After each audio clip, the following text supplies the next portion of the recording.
Buenos días a todos. Felicidades, colegas. Felicidades, amigos. Felicidades, miembros del Colegio de Contadores Públicos. Felicidades a los amigos que presiden esta mesa, al doctor y amigo Ricardo Illesca, al hombre de las 1000 profesiones, mi estimado y colega Silvio Gómez, ingeniero industrial, contador público, administrador de empresas, ingeniero en computación, perdón, contador público, tiene 2, 3 maestrías, está sacando su doctorado y lo conocemos como una persona muy versátil en los conocimientos. Tiene la facilidad de ser un ingeniero informático, de armar sus paquetes de cálculos, etcétera. Y por consiguiente, mis felicidades a mi colega y amigo de muchos años, don Federico Marenco, ¿verdad? Nuestro querido presidente, que todo el mundo en la calle lo admira y que para muchos el nuevo presidente que ha producido el colegio. Lo digo yo, todo no lo digo yo, lo dicen en la calle. ¿Ya? Pero esto no es propaganda, por el contrario. Sí, gracias. Bueno, jóvenes, bendecidos siempre. Yo no puedo iniciar sin darle gracias infinitas al Creador por darme esta nueva oportunidad de estar en este salón del Colegio de Contadores Públicos, de brindarme la habilidad que tengo, a veces pienso, de leer sobre estas normas que tanto me apasionan y sobre todo de trasladar el conocimiento, por lo poco que sabemos, a la membresía y contadores públicos, los miembros. Y por qué no, un placer compartir con Ricardo, con Silvio y con Federico. La norma que vamos a votar, pero más que todo se va a ver en un aspecto práctico a través del ingeniero y contador Silvio Gómez, pero yo quisiera hacer una introducción de esta norma. Esta norma, la realidad que es poca utilizada en nuestro ambiente en los aspectos de los beneficios por retiro o empleo de largo plazo, etcétera, ¿no? Pero eso no quiere decir que nosotros no tengamos que saber cómo aplicar esa norma. Tenemos la indemnización laboral que establece el Código del Trabajo en su artículo 45, 47, etcétera. Por otro lado, la norma aplica, yo la he llamado, y en mi nuevo libro que estamos escribiendo, la norma de los patrones. ¿Y por qué es la norma de los patrones? Porque el tratamiento que tiene esta norma no ha cambiado mucho a como eran las NIC, NIC antes de 1973 y antes de que IASB adoptara IASC, que era el Comité de Normas Internacionales de Contabilidad. Las normas anteriores, antes de lo que se llamaran NIC, hablaban de tratamiento contable y de la información a revelar. Esta norma no ha perdido esa esencia, ¿verdad? Esta norma se emitió inicialmente en 1983 y posteriormente se llamaba beneficio por retiro. Posteriormente, 10 años después, se le cambió el nombre, costo por beneficio por retiro. En el año 2001, IASB la absorbió, cuando absorbió el Comité de Normas Internacionales de Contabilidad, y la última reforma definitiva, modificaciones, sin mayor alcance a las anteriores, pero sí hay cambios sustanciales, es la del 2003. ¿De qué trata esta norma? Yo escribo, y lo digo en mi texto nuevo, que es la norma de los patrones. ¿Por qué es la norma de los patrones? Porque te obliga, entre comillas, a reconocer un pasivo y un gasto por los beneficios a empleados que brindan las empresas a sus trabajadores. La norma habla de tipo 4 categorías de beneficios de empleados. El principal es el que todos aplicamos en Nicaragua, que es el beneficio de corto plazo, cuando estamos hablando de vacación, 13º mes, ¿verdad? Cuando vamos de viático, gastos médicos, vehículos, etcétera, ¿no? ¿Verdad? Por otro lado, tenemos la norma de beneficios por empleo, que te habla de beneficios por retiro y pago único. Y los seguros de vida que una entidad le otorga a su trabajador una vez que se han sido retirados. Después tenemos los beneficios a largo plazo, que son por la antigüedad de funciones principalmente, que esa también la aplicamos. La palabra largo plazo es importante referenciarla porque hemos tenido la experiencia de ver estados financieros desde la perspectiva de que dicen indemnización laboral por años de servicio y la reconocen como parte del corto plazo. Eso es importante medir esto. Hay una característica que se llama relevancia hoy en el nuevo marco conceptual y que ha retomado la esencia económica sobre la forma como parte de esa característica.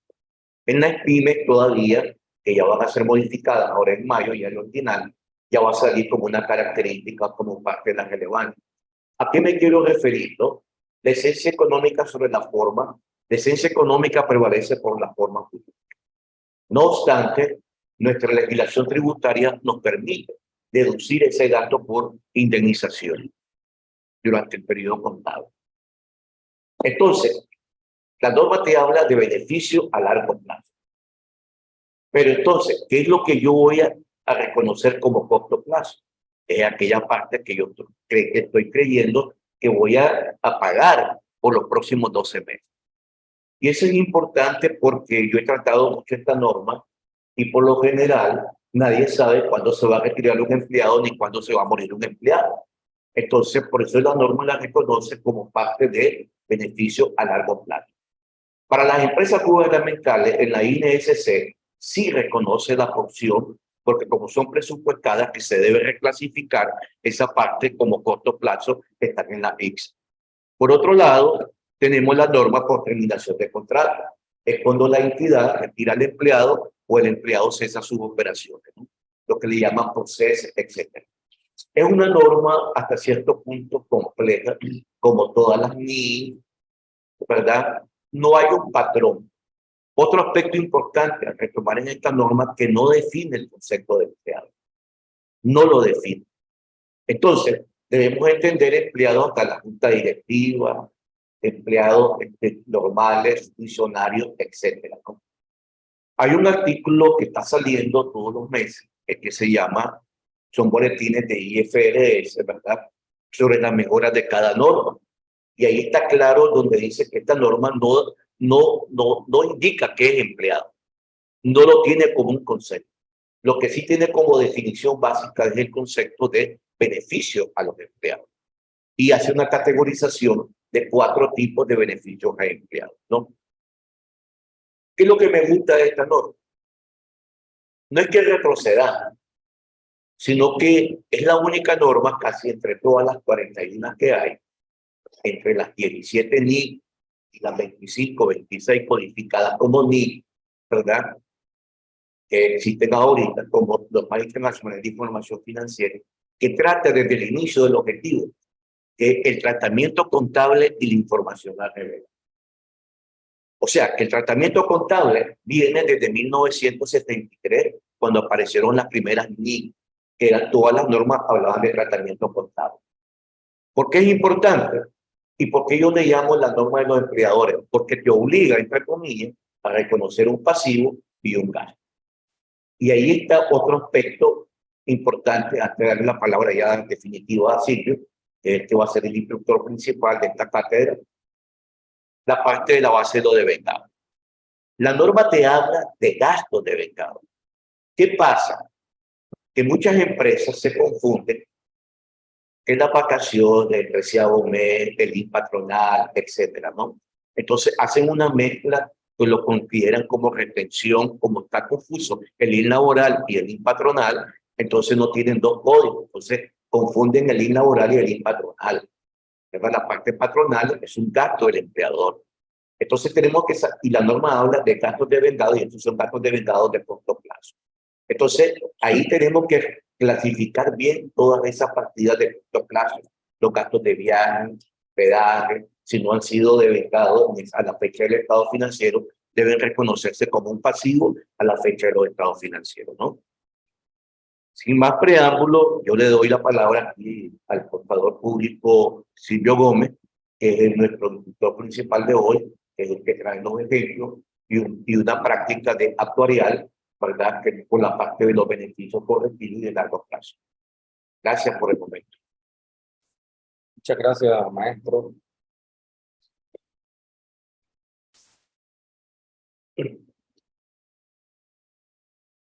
Vamos a ir avanzando. Este es el perfil profesional que tengo. Pues hasta el momento el último estudio, en este caso he desarrollado, concluido, es el máster en Derecho Internacional que realicé, y luego las certificaciones que he hecho con respecto a temas de normas, auditoría tributaria forense, control interno, y pues estoy como miembro del Club de Auditores de Perú. Bien, ¿cuáles son los tres temas a desarrollar en este caso? Hay tres aspectos importantes en esta conversación y en esta presentación. Primero, uno de los aspectos importantes que quiero abordar en este caso se refiere específicamente a los derechos y deberes de los trabajadores y empleadores de acuerdo a la Ley 185, Código del Trabajo de la República de Nicaragua. Aquí vamos a estar hablando sobre la parte del derecho sustantivo, que derecho sustantivo es más que todo el derecho igualitario, porque el derecho objetivo básicamente es lo que se conoce como la parte procesal en derecho, y esto es básicamente la aplicación de la ley. Sin embargo, acá lo que nos compete tanto a trabajadores como a empleadores desde la perspectiva laboral, en la base jurídica, es qué deberes y derechos tienen los trabajadores y los empleadores ante el Código del Trabajo, Ley 185.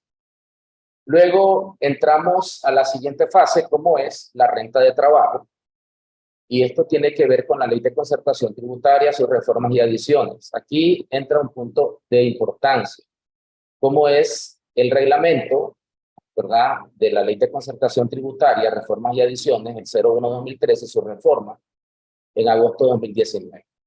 ¿Cuál es la importancia acá? Aquí hay cuatro aspectos de importancia para efectos de la renta de trabajo. Nosotros estamos claros de que existen dos rentas especiales y una renta de uso general en las leyes tributarias. Yo le clasificaba así porque en realidad la ley de la renta de uso especial, digamos la renta de trabajo, se aplica nada más cuando existe una relación de contraprestación laboral entre empleado y trabajador, y lógicamente sobrepasa la exención anual de los 100.000 córdobas devengados. En ese caso, entonces, se utiliza o se aplica el artículo 23 de la tarifa progresiva, y entonces ahí tenemos los diferentes estratos de salario y las alícuotas definitivas. Sin embargo, luego entonces viene una situación de mucha importancia, las retenciones definitivas sobre renta de trabajo. En este caso, las leyes tributarias son bien explícitas con relación, básicamente, y nos vamos a centrar ya que estamos hablando de beneficios a los empleados, con respecto a la indemnización, cuando esta sobrepasa los 500. Y luego tenemos pues la renta de actividad económica y la renta de ganancia y pérdida de capital. Bien. El tercer aspecto que ya mencionaba acá el licenciado Ramírez era la norma internacional contable NIC 19, ¿verdad? Y que es la sección 28 para pymes, la que todavía sigue vigente en 2015, mientras nos aprueben el proyecto, que se llama beneficios a los empleados. Esta norma tiene una característica muy importante. En principio, las normas internacionales aclaran de que no contradicen los preceptos de ley en ninguno de los países donde se aplica la norma internacional. También se habla de cuatro aspectos importantes que ya mencionaba el licenciado Ramírez, como es el beneficio a corto plazo, el beneficio post-empleo, el beneficio en este caso por retiro y el beneficio por terminación a largo plazo. En este sentido, el a corto plazo no es más que aquellas operaciones que se causan de forma recurrente, como son las prestaciones, como es el pago indemnizatorio, algunos beneficios que pueden estar en este sentido acordados dentro de un ritmo, dentro de un reglamento interno de trabajo, dentro de un convenio colectivo cuando existen sindicatos dentro de las empresas. Y posteriormente, pues la norma habla del beneficio posempleo, estamos hablando del pago indemnizatorio que establece el Código del Trabajo. También estamos hablando de algunos beneficios de que algunos trabajadores, de acuerdo a las políticas establecidas o convenios colectivos, pueden recibir en este caso una indemnización adicional. Esto es importante aclarar y conocer porque la norma internacional habla del antes y el ahora. El antes y el ahora nos sugiere, en este caso, la norma, establecer el valor descontado, y la diferencia, dice, entre la estructura del valor descontado que vamos a ver en el desarrollo del ejercicio nos lleva básicamente a provisionar un pasivo. Una vez que la obligación que acordada dentro de lo que es la proyección del beneficio del empleado sobrepasa la obligación acumulada en el pasivo, inmediatamente esta se convierte en un activo y se reclasifica a otros resultados integrales. Bien, comenzamos entonces, ¿verdad? En este caso, y tenemos aquí, ¿qué son derechos y deberes del trabajador? Me llamaba la atención en uno de los grupos de WhatsApp que hacían la pregunta sobre las horas de trabajo, ¿verdad? Las horas de trabajo, de acuerdo a las jornadas laborales que establece el Código del Trabajo, va en función, lógicamente, de los tipos de jornada. Hay diurna, nocturna y mixta.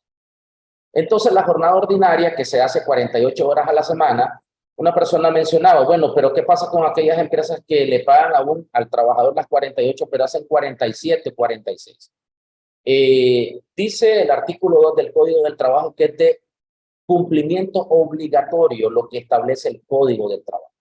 O sea, indistintamente de lo que acuerde el empleador con el trabajador, lo que ya está establecido en derecho sustantivo es de obligatorio cumplimiento.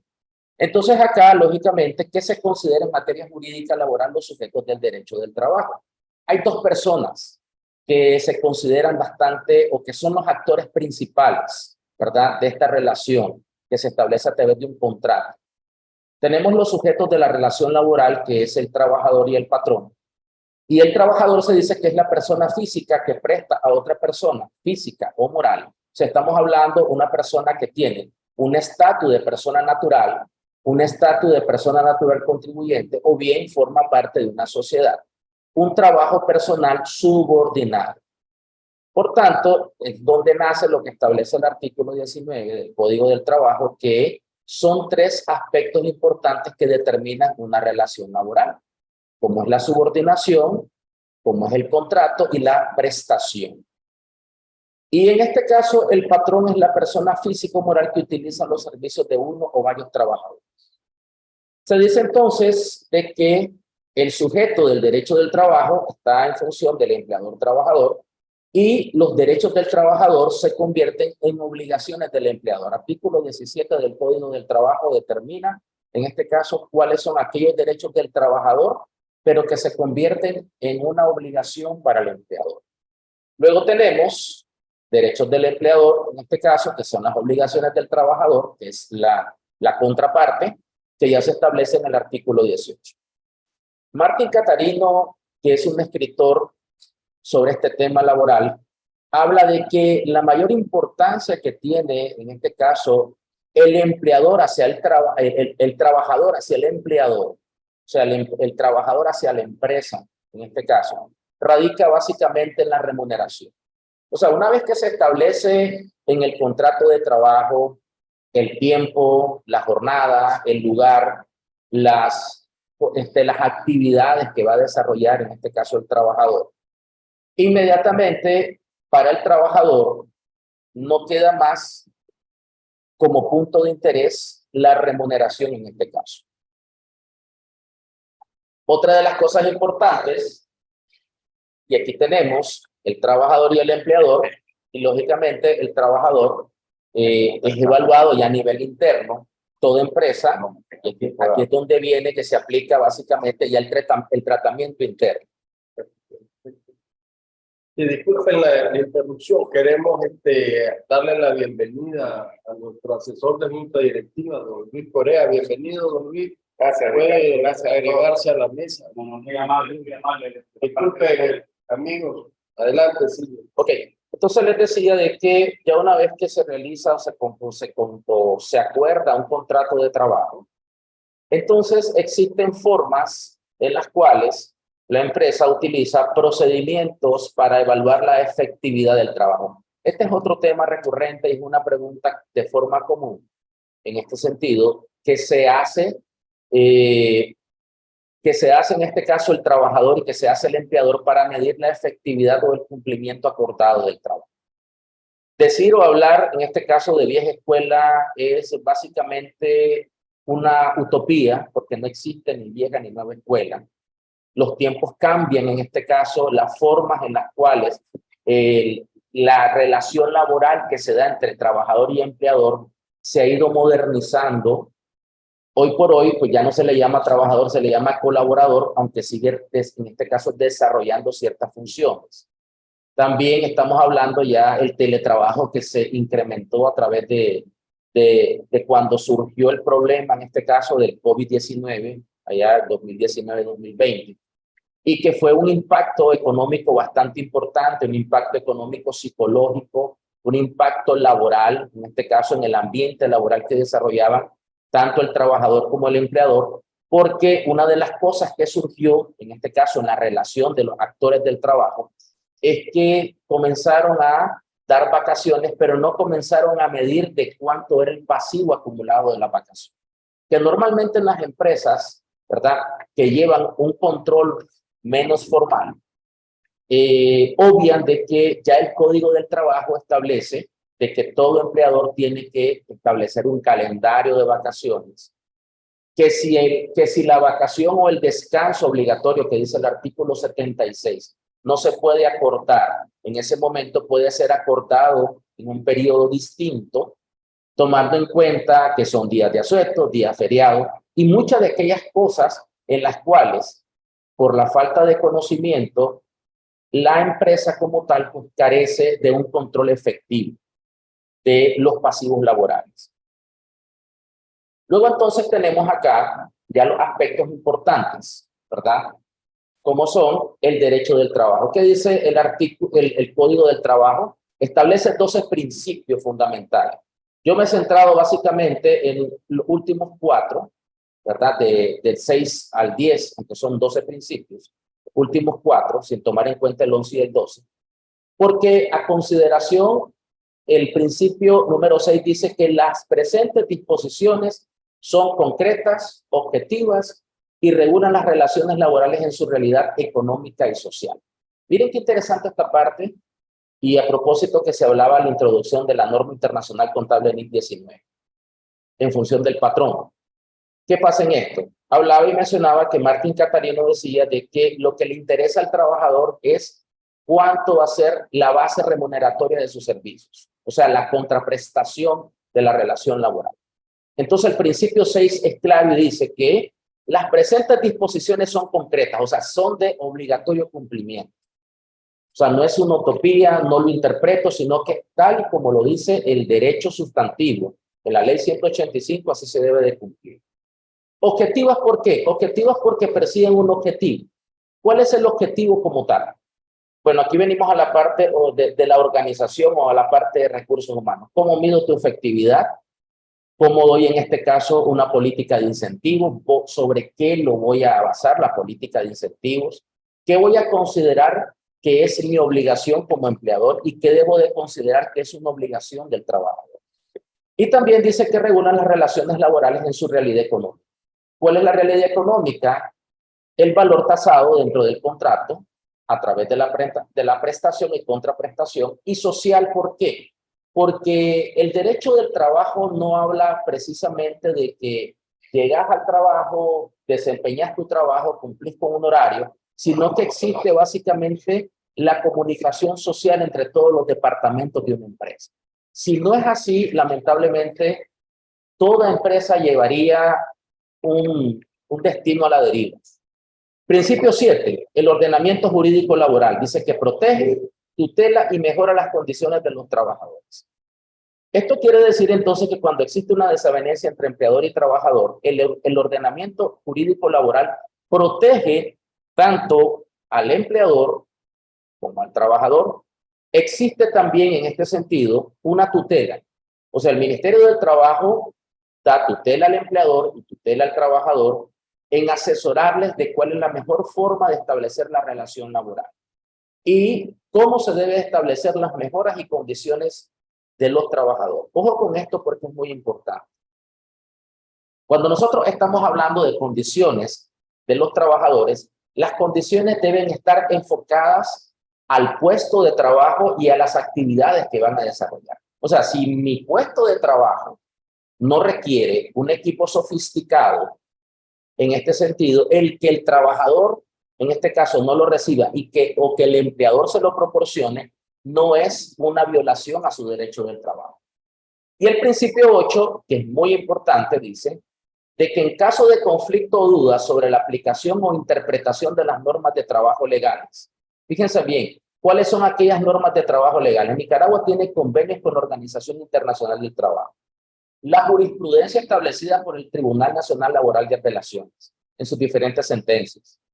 El Código del Trabajo, el Código Procesal Laboral, y en este caso el derecho comparado como última instancia, donde comparamos nuestra legislación con la legislación de Costa Rica, la legislación de El Salvador, la legislación de Honduras y los diferentes países. Dice que en caso de conflicto o duda o interpretación, o sea, si hay una mala interpretación o una interpretación debida, convencionales o reglamentarias, o sea, convencionales, en este caso, en la relación laboral o reglamentarias, porque tanto en los reglamentos establecidos dentro de las empresas existen premios y castigos. Prevalecerá la disposición más favorable al trabajador. Ojo con esto, que esto ha sido mal interpretado. La disposición más favorable al trabajador no quiere decir de que el trabajador siempre tiene la razón. Fijemos bien de que el Ministerio del Trabajo ejerce una función de árbitro, no es una función de juzgado. Porque se maneja normalmente que el trabajador dice, bueno, voy a ir al Ministerio del Trabajo, te voy a ir a demandar. No, no se demanda en el Ministerio del Trabajo, se establece una queja. Y la primera instancia, es decir, como cuando se da un proceso civil o un proceso penal, en este caso, están los juzgados como tal, ahí se establece tanto una demanda como una acusación. Pero en el caso del Ministerio del Trabajo, es básicamente la función de mediador, tanto en el empleador como en el trabajador. Y la más favorable, ¿qué quiere decir? La más favorable es que el trabajador, de acuerdo al Código del Trabajo, reciba lo que bien ha acumulado de acuerdo a la ley, la parte proporcional, o bien en este caso de la indemnización, un mes de salario por los primeros 3 años, o bien los 20 días a partir del 4º y hasta el 6º año para completar los 2 últimos salarios, que corresponden a los 5 pagos mensuales que establece la indemnización. Vamos avanzando en este aspecto y tenemos ya los 2 últimos principios. Dice que los casos no previstos, que ya lo mencionaba, en las disposiciones legales complementarias, se resuelven con los principios generales del derecho del trabajo. La jurisprudencia, el derecho comparado, la doctrina científica, ya mencionaba en este caso a Martins Catarino, los convenios internacionales y por la costumbre. Aquí viene una situación también un poco complicada. En una de las ocasiones donde estuve como docente en uno de los posgrados aquí del colegio, me recuerdo que estábamos como en periodo de diciembre.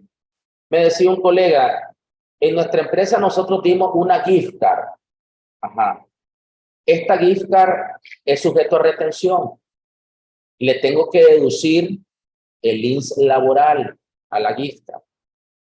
Hay una sentencia de la Corte Suprema de Justicia, ¿verdad? Yo soy honesto, no me recuerdo el número ahorita, pero sí existe una sentencia donde básicamente lo que es la canasta que se le daba navideña a los trabajadores, incluso la gift card que ha sustituido a la canasta navideña, que si esto es en función de un beneficio general a todos los trabajadores, esto no tiene por qué estar afecto. ¿Por qué razón? Recordemos que la posición del Ministerio del Trabajo es paternalista. O sea, paternalista significa de que no puedo afectar al trabajador. Mira que el trabajador estuvo todo este periodo prestándote tu servicio, dando su mejor esfuerzo, cumpliendo con su horario, y entonces, por tanto, en principio lo que establece la ley es que ya se estableció una costumbre de años, estarle dando una canasta navideña, ahora entonces le diste una gift card, y por tanto nosotros nos vamos sobre la base de la costumbre y el derecho común. ¿Qué es la base de la costumbre y el derecho común? O sea, lo que bien se ha acordado sin que haya un contrato establecido, sino que se ha hecho de forma verbal. Y entonces el derecho común dice de que la costumbre ejerce como ley y por tanto este es un beneficio que no puede ser afecto, más cuando se trata de todos los trabajadores. Y el principio número 10 dice que las normas contenidas en este código y la legislación laboral complementaria, fíjense que el código claramente dice que todo lo que se establece en la ley 185 es lo que prima para efectos de derecho común o de derecho relacionado entre tanto el trabajador como el empleador, o sea, derecho igualitario. Y este código, posteriormente, todo lo que está fuera de este código, incluyendo en este caso la normativa, el derecho comparado, dice que son complementarios, que son de derecho público. Aquí viene una cosa interesante. El contrato es de orden privado, sin embargo, es de aplicación pública. Y por tanto, el interés privado debe de ceder al interés social. ¿Cuál es el interés social? Bueno, lo vamos a ver a continuación, que están los principios constitucionales con relación a la relación laboral. El artículo 80 dice que el trabajo es un derecho y una responsabilidad social. O sea, ahí viene lo que dice el que cede a lo social, lo acordado. El trabajo de los nicaragüenses es el medio fundamental para satisfacer las necesidades de la sociedad. El Estado procurará la ocupación plena y productiva de todos los nicaragüenses. Y el artículo 81 habla de que los trabajadores tienen derecho de participar en la gestión de las empresas por medio de sus organizaciones de conformidad con la ley. Miren que aquí es claro el artículo 81 que tiene básicamente nuestra Carta Magna y dice de que los trabajadores tienen derecho de participar en la gestión de las empresas. O sea, la gestión de las empresas, en este caso, promoverlo a un nuevo puesto, participar, en este caso, en las nuevas unidades de negocios que pueda tener la empresa, o si la empresa transforma su operatividad, como hizo, en este caso, como recuerdo bien para el 2020, la licorera que transformó la producción de ron a la producción de alcohol por la alta necesidad que había. Entonces los trabajadores participaron en la gestión de las empresas. O por medio de sus organizaciones, ok.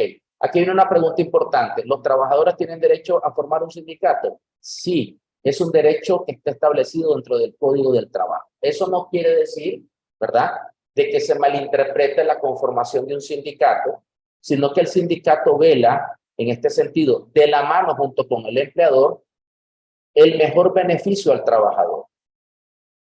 Bien, luego entonces, aquí podemos ver las diferentes leyes, en este caso, que regulan las relaciones laborales en las empresas. En primer lugar tenemos el Código del Trabajo, los convenios colectivos que tenemos acá en la Constitución, artículos 88, 235 y el 242 del Código del Trabajo, contrato individual del trabajo 19 al 29, artículo 35 al 48, reglamento interno del trabajo, artículo 254, 255 de la ley 185, 17 inciso R y el 18 del inciso C del Código del Trabajo. Y me Aaron Josué Cruz López. Gracias por reportarte, hermano. Dice, hay bastantes problemas de estabilidad de conexión. Creo que tenemos algún problema de transmisión. ¿Nos están escuchando bien? Pueden informarnos si están escuchando y viendo bien pantalla. Sí, pero quiero saber si no está hablando de balde y no se está escuchando. Todo bien, muchas gracias. Gracias por el reporte. Ok, aquí quiero hacer un punto importante. Alguien estaba preguntando ahí que si la gift card forma parte de los ingresos. La verdad es que no es así. ¿Ya? Si se le da mensual. Si se le da mensual. A ver, hay que aclarar una cosa importante. Y esto lo quiero aclarar antes de continuar. ¿La gift card va a formar parte de un ingreso? No. Pero se lo doy mensual, esa es decisión del empleador. Si está establecido en una política, en un convenio colectivo, no forma parte del ingreso. En principio, porque debe de darse de forma general. Segundo, si la gift card la transformo en un ingreso, entonces sí va a ser una renta simulada para efectos tributarios y para efectos del seguro social va a formar parte de la remuneración. Entonces, tenemos que aclarar que la gift card es una tarjeta. El beneficio, en este caso, ¿verdad? El beneficio, en este caso, es muy distinto a lo que establece el artículo 141 y 142 del Código del Trabajo para efectos de las trabajadoras sociales. Aquí sí la cosa cambia, pero aquí ya no vamos a hablar de gift card. Estamos hablando, en este caso, del 150% para efectos de cálculo de 13º mes o de indemnización cuando estamos hablando en este caso que tiene derecho a la dormida adentro, que se le llama con dormida adentro, o derecho también en este caso a la alimentación, inclusive para el régimen de zonas francas, ¿verdad? Si esto está acordado en un convenio colectivo de que se le da la alimentación a los trabajadores, eso está como un beneficio, no como un ingreso. Esto tiene que ser aclarado, importante. Una cosa es un beneficio y otra cosa es el ingreso. Sería también en este caso establecer, por ejemplo, la depreciación que se le reconoce, lo que habla la ley de concertación tributaria en el reglamento. El viático que se le da para efectos de desarrollar una actividad propia operativa de la empresa no forman parte de la remuneración, a menos que dice que sea una renta simulada en este sentido. ¿Bien? Ok, continuamos entonces acá. Dice aquí lo siguiente, ok, el objeto y ámbito de aplicación. Ok, que decíamos de que artículo 2, aquí responde la pregunta, ¿verdad? Para aquel colega que insistía de las menos horas o llegamos hasta las 48. El código es de aplicación obligatoria. O sea, aquí hay una cosa importante en derecho, ¿verdad? Las leyes están, no condenan a nadie ni restringen a nadie. Las leyes ya están determinadas. Pero las leyes actúan o se aplican en el momento en que existe un actor material que la infringe. ¿Cuáles son los actores importantes en una relación de trabajo? Ya lo decíamos, empleador, trabajador. Entonces, tanto el empleador tiene obligaciones como el trabajador tiene obligaciones. Lo que constituye una obligación para el trabajador se constituye un derecho para el empleador. Un derecho del empleador, claro, es establecer cuánto va a ser la remuneración que le va a pagar al empleador. ¿Cuáles van a ser las características del puesto? ¿Quién va a decidir si se contrata o no? Ese es el derecho que tiene el empleador. ¿Cuál es el derecho del trabajador? El derecho del trabajador es que tiene que ser tratado, ¿verdad?, con un lenguaje de respeto, tiene que tener los implementos necesarios para desarrollar su trabajo, que se le pague en tiempo y forma acordado su remuneración, que no se le pague en otros sitios que no está, a menos que ese sitio, en este sentido, sea donde él trabaja. Por ejemplo, alguien que trabaja en una discoteca, entonces ese es su sitio de trabajo. Pero yo trabajo en el banco y de pronto me dice a mí, mi jefe, mira, te voy a pagar en el restaurante. No, esa es una violación directa al Código del Trabajo. Establece quiénes deben de estar excluidos. Artículo 3, establece la inmunidad de jurisdicción, el idioma oficial y establece las obligaciones del empleador. Y también se establecen las obligaciones de los trabajadores. Aquí entonces nosotros tenemos dos cosas importantes. ¿Cuáles son los tipos de contrato en una relación laboral? Comúnmente se habla de contrato determinado e indeterminado. Esto es la forma del contrato. Pero existen, en este caso, dos grupos importantes. Para el sector público y en el sector privado. En el sector público se aplica siempre el Código del Trabajo, pero luego tenemos, dependiendo de dónde se desarrolla la actividad laboral, tenemos el servicio civil, la carrera administrativa, ley 476, tenemos el de carrera docente y su reglamento, ley 114, carrera judicial y su normativa, ley 501, carrera administrativa municipal, ley 502, carrera sanitaria, ley 586. O sea, estas son las leyes complementarias que habla, en este caso, el Código del Trabajo. En el sector privado, por eso hablábamos de que la relación laboral es de orden privado. El Código del Trabajo, artículo 20, que es donde se describe básicamente, en este caso, la forma que debe estar estructurado el contrato de trabajo. Importante esto. ¿Por qué es importante esto de la relación laboral y el contrato de trabajo? Y vamos a ir abordando en este caso. Fijémonos bien. Respecto a la forma, el contrato es el convenio verbal o escrito entre un empleador y un trabajador. Fíjense bien. El contrato puede ser verbal o puede ser escrito. ¿Ok? Y aquí lo dice el artículo 19, segundo párrafo del Código del Trabajo, ley 186. Con respecto al tiempo, el contrato puede ser determinado e indeterminado. Esto quiere decir entonces de que Cuando existe un tiempo convenido, es un contrato determinado. Cuando no existe un tiempo convenido, es un contrato indeterminado. Luego tenemos las formas que habla el inciso F en el artículo 20, y entonces decimos de que por unidad de tiempo, por obro de estajo, en este caso por comisiones de cobranza. Estas son las diferentes formas en que puede establecerse la forma de la remuneración. También había un punto importante. ¿Será que yo puedo pagarle en dólares a mi trabajador? Sin ningún problema. Sin ningún problema. Lo que habla la ley, en este caso cambiaria, en temas monetarios de la ley del Banco Central, lo que establece las leyes monetarias, es que usted debe de registrar el pago indistintamente si le paga en yuanes, en euros o en dólares, ¿verdad? O en pesos mexicanos. En este caso, usted debe registrarlo en la moneda de uso común. ¿Cuál es la moneda de uso común para nosotros? El Córdoba. O sea, al tipo de cambio yo le estoy pagando, alguien devenga $600, estamos en 36.50, hago el contador, hace el cálculo en la nómina, recibe su pago el trabajador, firma, en este caso la nómina, recibe su colilla de pago, pero ¿cómo lo voy a procesar yo en mi contabilidad? ¿Cómo lo voy a llevar al gasto y al pasivo laboral? En la moneda de uso o de curso legal.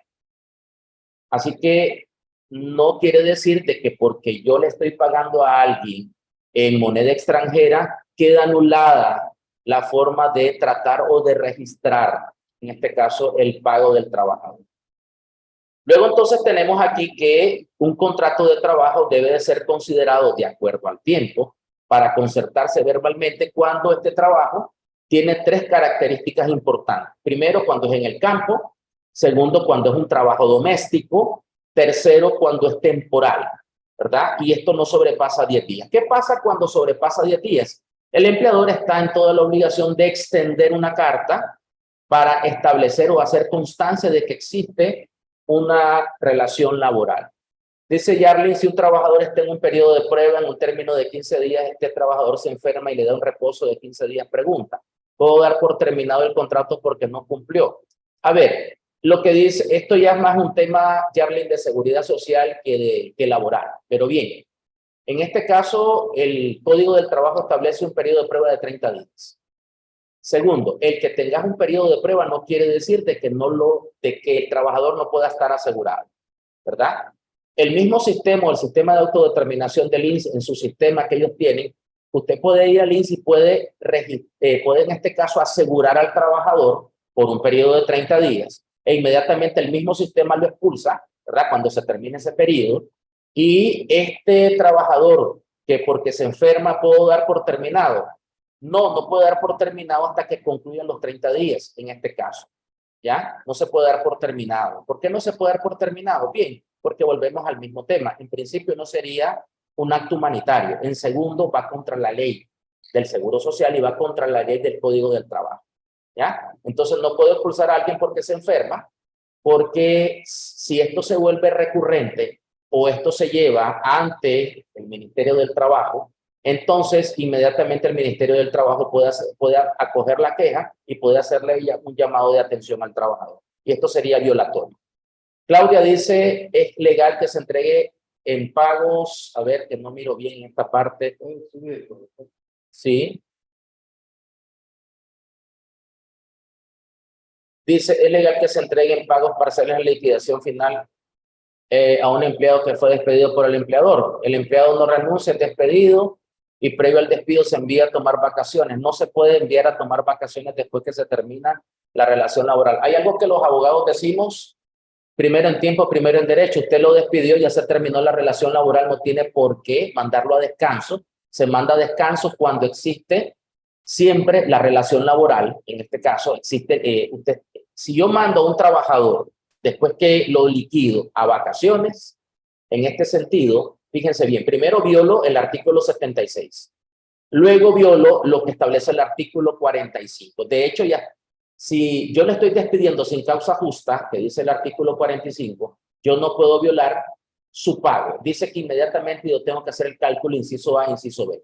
Inciso A, los primeros 3 años, un mes de salario. Inciso B, la parte proporcional a partir del cuarto 20 días. Eso significa 0.0548% en este caso.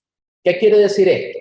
Un trabajador hasta el año 3 gana el 8.33%. Esto significa o quiere decir el salario diario. ¿Qué pasa? Si yo estoy terminando la relación laboral, lo que quede, el remanente que quede de la prestación, se la debo de pagar. ¿Cuándo vencen las prestaciones? Estamos hablando 13º mes y estamos hablando las vacaciones. ¿Qué pasa con las vacaciones? ¿Cuándo vencen las vacaciones? Un año después de haber terminado la relación laboral. El departamento jurídico, incluso en los tesauros 2008-2010, han sido bastante enfáticos y dicen claramente de que no se le puede violentar al trabajador sus prestaciones. Entonces no puedo venir y mandar a descanso a alguien que ya no tiene una relación laboral y que ya se terminó en el momento en que se le dio por despedido. Ahora, ¿qué pasa si el trabajador, y lo vamos a ver más adelante, ¿verdad? Y voy a terminar en esto para luego contestar, en este caso, las demás preguntas. ¿Qué pasa si el trabajador aplica el artículo 42 y 43 y doy por terminada la relación laboral? En este caso, con 15 días de anticipación. Bueno, el tribunal ha dicho de que inmediatamente comienza el preaviso 15 días. Y estos 15 días es de obligatorio cumplimiento del trabajador. ¿Y por qué se dan estos 15 días? Porque muchas personas se preguntan, ¿por qué tengo que dar los 15 días? Bueno, estos 15 días es una forma en la cual el trabajador le dice al empleador, tenés 15 días para que me busques mi repuesto. Y surgió otra pregunta, ¿estoy obligado a entrenar a la persona que me va a sustituir? Sí, señor, usted está obligado a eso porque todavía se mantiene la relación laboral por 15 días. Ok, continuamos y luego respondo las demás preguntas. ¿Verdad? Sí, vamos a ir avanzando en el tema porque sí, ya esto nos va a tomar un poco. Aspectos tributarios de la relación laboral. Ya entramos entonces al último aspecto, en este caso, ¿verdad? De la relación laboral. Porque aquí, lógicamente, no solamente es la ley del trabajo. Vamos a ver qué dice la ley de concertación tributaria, sus reformas y adiciones, y el reglamento de la ley de concertación tributaria dice que hay 3 tipos de rentas afectas al impuesto sobre la renta. La que nos compete en este caso de esta exposición, la renta del trabajo, ¿verdad? Que yo le llamé una renta especial. Porque una renta especial, ya lo decía, si tengo una relación laboral y sobrepaso los 100,000, tengo la tabla progresiva. De hecho, estimados colegas, a partir de ahorita, del nuevo ajuste del salario mínimo, ya todos están afectos, básicamente en el sector comercial, ya todos están afectos a la renta del trabajo. Renta de actividades económicas, bueno, ese es otro tema, pero solamente la estoy mencionando. Rentas de capital, ganancia o pérdida de capital. La primera establece que son consideradas rentas de trabajo toda clase de contraprestación, sea en dinero o en especie. Entonces, vamos al punto. La gift card entonces yo le estoy pagando en especie. No. Si es, y eso lo dice el artículo 39, si es de uso para todo, un beneficio para todos los trabajadores, se llama beneficio material. Si es un beneficio material para todos los trabajadores, es un gasto deducible. Si solo se lo doy a don Federico, se lo doy a Ricardo, pero no le doy ese beneficio a Marvin y a don Luis Corea, entonces venga para acá, dice el auditor fiscal, ¿dónde está la política? En principio se basan en la política, ¿verdad? Porque ahí lo dice claramente el artículo 39. ¿Dónde está la política? Incluso para los descuentos, ¿dónde está la política? Pero en el caso de la renta de trabajo, el beneficio material, ¿dónde está la política? Si la política dice que es un beneficio general para todos los trabajadores, es deducible. Viene entonces acá 2 cosas importantes. Para la renta de trabajo existe materia imponible, que es el elemento material que el legislador, como punto de impacto del tributo, o sea, bienes factores, valor agregado, remuneraciones factoriales. Entonces, ¿cuál es la materia imponible? La materia imponible en este caso, o la que tiene relación, es la renta del trabajo. ¿Cuál es el hecho generador? El pago del salario. Siempre y cuando este sobrepase los 100,000 anuales. Perdóname, te interrumpo ahí. Sí. Puedes dejarla ahí. Sí. ¿Qué entendés por remuneraciones factoriales? ¿De qué estás hablando ahí?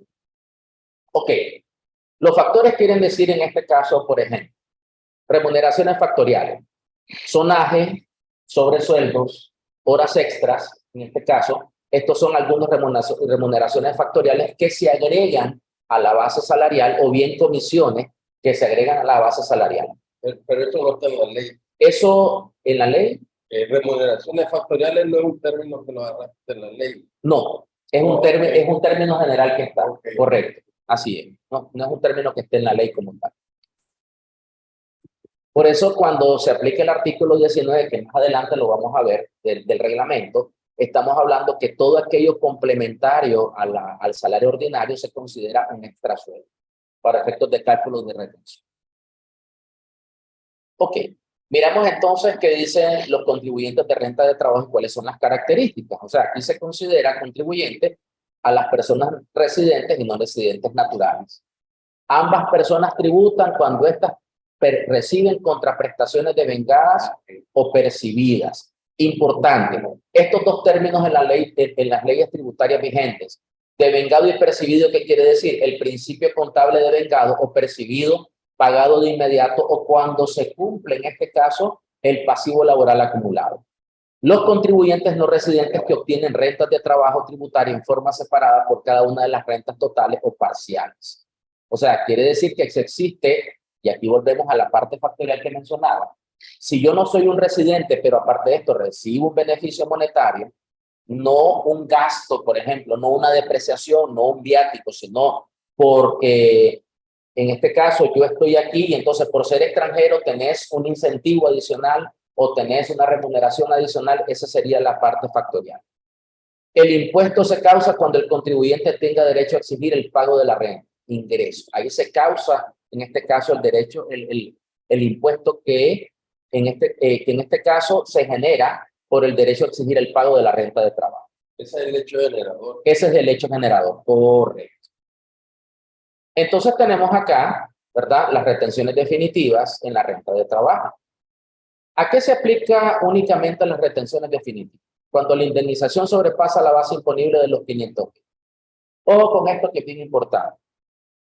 ¿A qué indemnización que sobrepasa los 500, en este caso, va a estar afecta a una retención definitiva? Hay 4 formas en las cuales el Código del Trabajo establece las indemnizaciones. Primero, cuando el trabajador renuncia. Segundo, cuando el trabajador es despedido. Tercero, cuando se comprueba una violatoria de los derechos del trabajador, artículo 46. O sea, mencioné artículo 42 al 43, hasta el 44, artículo 45, cuando despiden al trabajador, artículo 46 en este caso, cuando es violatorio, y se cumple en el artículo 47 cuando es cargo de confianza. Y en este término de cargo de confianza, en este sentido, no lo establece un contrato de trabajo, lo establece un juez en principio y segundo por la actividad o en este caso o lo que desempeña el trabajador. Alguien, por ejemplo, que sea conductor, ¿verdad? El conductor asignado de una persona que tiene un cargo público es una persona de confianza. Y entonces esa indemnización de 2 a 6 salarios, no importa la cuantía, está exenta de la retención definitiva, indistintamente que sobrepase los 500. Bien, cuando la renta corresponda a dietas a residentes, las dietas percibidas por los concejales, en este caso, ¿verdad? Esta afecta a una retención definitiva. Y la remuneración por renta de trabajo a no residentes, en este caso, fijémonos bien, también está afecta a una retención definitiva. Entonces, ¿a qué renta de trabajo se refiere este último punto? Bien, cuando sobrepasa los 500.000 acordado en un convenio colectivo, todo aquel excedente de los 500.000 se le afecta con una tasa del 15% de retención definitiva. Entonces, esa es la renta de trabajo a no residentes. Bien, damos aquí entonces las deducciones autorizadas, ¿verdad? Dentro de la renta de trabajo y tenemos acá, por ejemplo, ¿verdad? 25% de gastos de educación hasta un monto incremental de 20.000. Y esto quedó desde el 2017 hasta la base máxima sugerida por la ley. Luego tenemos, para ir avanzando, la gestión del impuesto. Entonces, en la gestión del impuesto, esto incluye representaciones diplomáticas, representaciones consulares. ¿Qué pasa con esto? Yo estoy en España y trabajo en la Embajada de Nicaragua. ¿Esa renta de trabajo está afecta? Sí. esta renta de trabajo está afecta porque ya nos vamos aquí al derecho internacional, y el derecho internacional dice que todas las sedes diplomáticas es una extensión del país donde ésta se encuentra. Entonces, por tanto, se considera una renta de fuente nicaragüense. También, ¿cuál es la técnica del impuesto? Ok, aquí viene una parte bastante interesante. La técnica del impuesto. ¿Qué quiere decir la técnica del impuesto? La técnica del impuesto dice de que, en principio, hay 4 formas en las cuales yo puedo determinar lo establecido en el artículo 19, que es cómo yo voy a aplicar la renta de trabajo de la tabla progresiva. Primero, me dice de que cuando yo tengo un periodo, ¿verdad?, completo, en este caso, no tengo extrasueldos, en este sentido yo proyecto a 12 meses, y luego a esta proyección le deducimos el 7% que está vigente del Seguro Social. Y esto se establece sobre una base neta. Esta base neta, lógicamente, es contrastada con la tabla progresiva a la cual se le deduce el sobreexceso, y este sobreexceso por la proyección, luego se le aplica la alícuota correspondiente, que va del 10, 15, 25 hasta 30%. Luego entonces, una vez que se establece el porcentaje aplicable, se le suma el impuesto base, y este impuesto base se divide entre 12 meses. Entonces aquí tenemos la renta de trabajo mensual que se va a aplicar el impuesto sobre la remuneración bruta, una vez deducido en este caso, y que se convierte en remuneración neta una vez deducido el Seguro Social. Siguiente situación. Yo tengo un extra sueldo.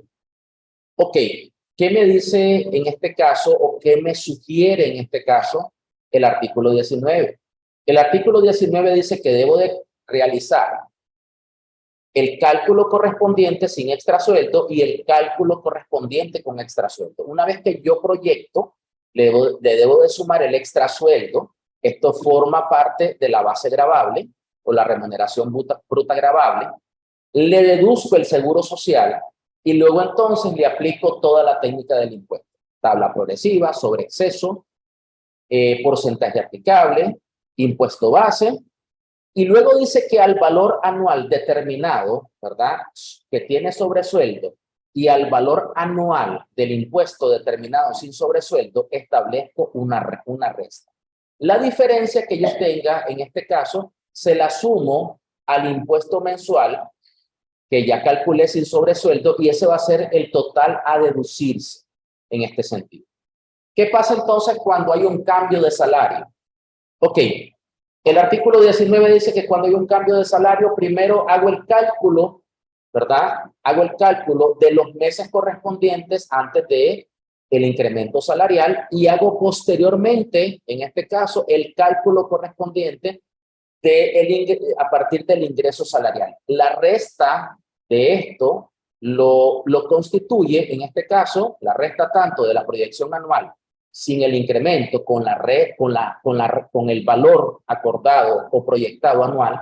Esa resta inmediatamente se va a convertir en el valor que se va a deducir de forma mensual de la renta de trabajo. ¿Y qué pasa entonces? Porque este es un tema bastante discutido. ¿Qué pasa cuando tengo menos de un año? ¿Verdad? Bien, muchos actores de libros de este tema lo hacen por el número de meses que falta para efectos de la renta de trabajo. Ok, esa es una de las tantas técnicas. Sin embargo, lo que dice el artículo 19 es que se debe de remitir al primer inciso. ¿Y qué dice el primer inciso? Debe de proyectar anual.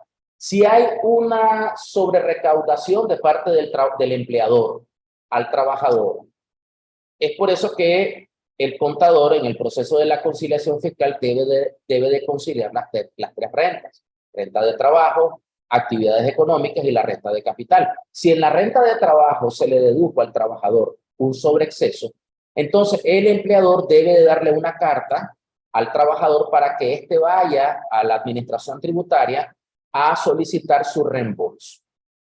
¿Ok?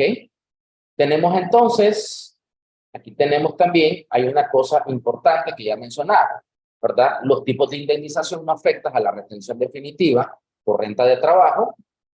Y aquí ya tenemos artículo 42 al 43 y 44, La indemnización por rescisión del contrato sin causa justificada, artículo 45.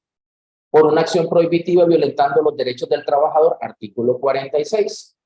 Y la indemnización por relación laboral con clasificación por un judicial como cargo de confianza, artículo 47.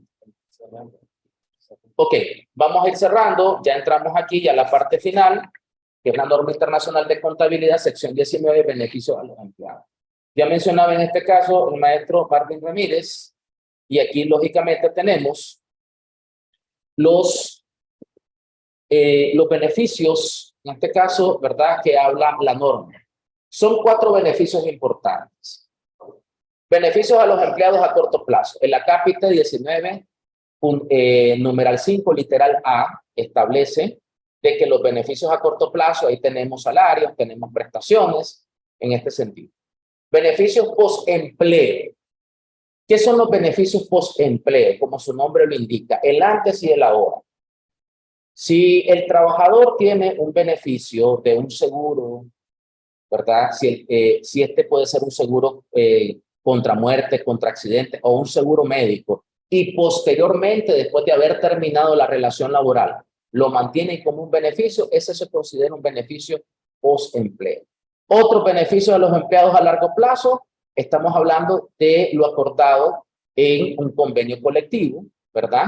Y los beneficios por terminación. Los otros beneficios a empleados son considerados también beneficios definidos. Y aquí tenemos, siempre en el acápite 19, numeral 5, entonces tenemos aquí los 4 beneficios. Literal A, literal B, posempleo, a largo plazo, literal C, y por terminación, el literal D.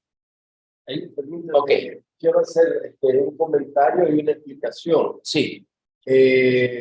Alguien preguntaba ahí que por qué estaba explicando cosas del derecho al trabajo, ¿no? Claro. Ahí tiene su explicación, ¿verdad? Porque esta norma hay que partir de cuál es el derecho sustantivo que está vigente en Nicaragua para poder comentar la norma. Yo quisiera entrar a algo práctico aquí, ¿verdad? Y también aprovechar a Marvin, ¿verdad? De estos 4 aspectos que menciona ahí, la NIC 19, ¿cuáles aplican aquí en Nicaragua? ¿Cuál tiene una parte práctica? Yo no sé si puedo presentar una... No, todavía no, porque yo quisiera, porque no ha terminado, más bien solo quisiera saber cuál es lo que aplica. En Nicaragua la que más aplica prácticamente es la beneficio a corto plazo. Prácticamente el 99-98% de las empresas. Ya los beneficios por empleo y los beneficios a largo plazo que prácticamente se consideran definidos si interpretamos el último análisis que hizo IFRS, porque los está funcionando. Y los beneficios por terminación. O sea, por empleo es por retiro, te dan seguro de vida, etcétera. Que digamos que son excepcionales. Son excepcionales, ¿no? Como la de extra presentación, yo les decía que en Nicaragua a lo sumo hay 4, cuando muchos 5 empresas que utilizan este tipo de beneficios, ¿no? No así el beneficio por terminación, porque es el beneficio cuando la entidad te retira al trabajador, o en este caso al trabajador, sí, o el trabajador pone su renuncia, ¿no? Por cese. A ese beneficio se llama por cese. Y tenéis derecho al beneficio de empleados, que es prácticamente lo que habla antigüedad. Hay empresas que te pagan, por lo menos las entidades de gobierno te pagan incentivos por antigüedad. Entonces, ese es un beneficio por empleo. Por empleo. Ok. Sí, ¿vas a hablar más? Sí, es importante esto que aclarar de que tanto la pyme ahorita, si queremos aprender bien esta norma, donde está más clara y más sencilla es en la NIC 28, la sección 28, creo que es 28, sí, 28. Sección 28 de las pymes, ¿no? No obstante, en la nueva modificación que trae, ¿verdad? Van a quitar para las pymes la parte actuarial.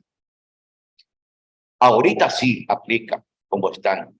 Esa es una de las últimas preguntas que está haciendo el IAB, que era hasta para el 23 de marzo, que era, creo, la última aplicación de las preguntas, era aclarar si continuaban con la parte del beneficio a largo plazo y por empleo con la parte actuarial o lo eliminaban de las pymes, ¿no?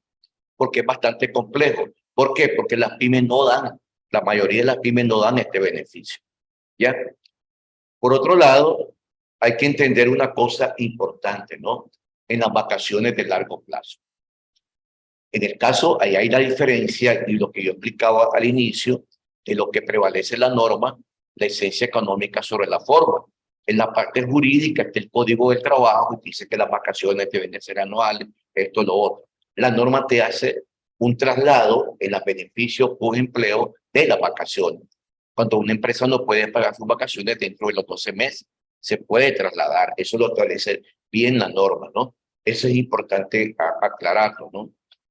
Aquí, por ejemplo, lo otro que hay que aclarar es lo que comprende los beneficios a empleados, ¿verdad? Aquí en Navarra, yo decía al inicio que la norma no establece un concepto de empleado. Es uno de los vacíos que trata la norma. No te dice qué cosa es un empleado, pero sí te da a entender, ¿verdad? En los fundamentos de las conclusiones de la NIC 19, que se da a entender que entran, incluso en algunas entidades, pueden entrar hasta los miembros de junta directiva. Pero eso está todavía en discusión. Pero está ahí como una pregunta en lo que se llama PDI, pedimento de información que han hecho muchos países sobre eso, si realmente aplicaría a miembros de la junta directiva. Lo que está claro en los fundamentos de la conclusión es que los funcionarios, gerentes, empleados, etcétera, sí entran como beneficios de empleados. Una pregunta que a mí me queda la duda, que tú no lo mencionaste, ya te voy a dar la palabra, que tú no lo mencionaste. ¿Los salarios es un beneficio para la norma? Sí, el salario es el primer beneficio a empleados. Es el primero. Por ejemplo, los beneficios a corto plazo son sueldos y salarios, hora extra, todo lo que vos querrás, incentivos, los aportes a la seguridad social, es un beneficio. Ahí es donde yo explicaba al inicio que es importante que el beneficio, no confundir la parte laboral que paga el trabajador con la parte patronal que paga el empleador. Porque vos te encontrás en la contabilidad que funciona una sola vez, inlaborables, o a la cuenta contable. Hay una separación, porque esta norma es muy clara en ese aspecto. Yo decía al inicio que es la única norma que permanece constante a como eran las NIC antes de 1973, porque te habla del tratamiento contable y de la información a revelar. Es la única norma de las pocas que están ahorita que te hablan cuál es el tratamiento contable. Y el tratamiento contable es la obligatoriedad hacia el patrón. Por eso es que te digo que esta norma es para los patrones. Esta norma es para los patrones, porque se sienten obligados a crear un pasivo y por consiguiente el gasto. ¿Cuándo reconocer el gasto? Por zonaje, como hablaba Silvio, por viáticos, por hospedaje, por si te dan la asignación del vehículo, el combustible, todo eso, ¿no? Las ausencias remuneradas. ¿Qué entender por ausencia remunerada? La norma te lo aclara. Los permisos que pide el trabajador. La norma te pide, te solicita en algunos momentos, y en eso está en discusión también, si algunas empresas, la norma te dice que lo puedes acumular, te lo da a entender que puedes acumular como un pasivo esos permisos retribuidos y ausencia retribuida por enfermedad, por ejemplo. Eso tú lo tienes en tu libro. En los dos libros está eso. ¿No? Participación en ganancias e incentivos.